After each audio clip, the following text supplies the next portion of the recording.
બ્રાન્ચે મૈદરપુરા દેહ વેપાર કેસના વોન્ટેડ મુખ્ય આરોપીની ધરપકડ કરી. સુરત શહેરમાં નોંધાયેલ અનૈતિક દેહ વેપારના ગુનામાં વોન્ટેડ રહેલા મુખ્ય આરોપી સલીમ મોહમ્મદ મલેકને શહેર ક્રાઇમ બ્રાન્ચે ઝડપી પાડ્યો. શહેરમાં કોઈ અનિચ્છનીય બનાવ ન બને તે હેતુસર વોન્ટેડ આરોપીઓની શોધ માટે ક્રાઇમ બ્રાન્ચની અલગ-અલગ ટીમો ઉપરી અધિકારીઓના માર્ગદર્શન હેઠળ વર્કઆઉટમાં હતી.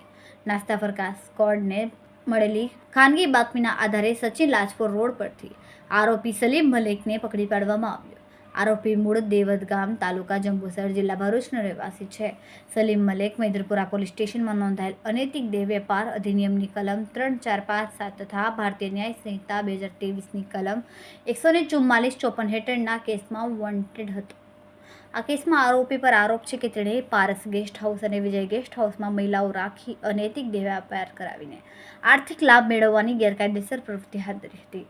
એન્ટી હ્યુમન ટ્રાફિકિંગ સેલ દ્વારા 8 નવેમ્બરે રેડ દરમિયાન 3 ગ્રાહકો અને હોટેલ સંચાલકોને પકડી પાડવામાં આવ્યા હતા, જ્યારે 5 મહિલાઓને રેસ્ક્યુ કરવામાં આવી હતી. ધરપકડ બાદ આરોપી સલીમ મલેકને કાયદેસરની કાર્યવાહી માટે મૈદરપુરા પોલીસ સ્ટેશનને સોંપવામાં આવ્યા હતા.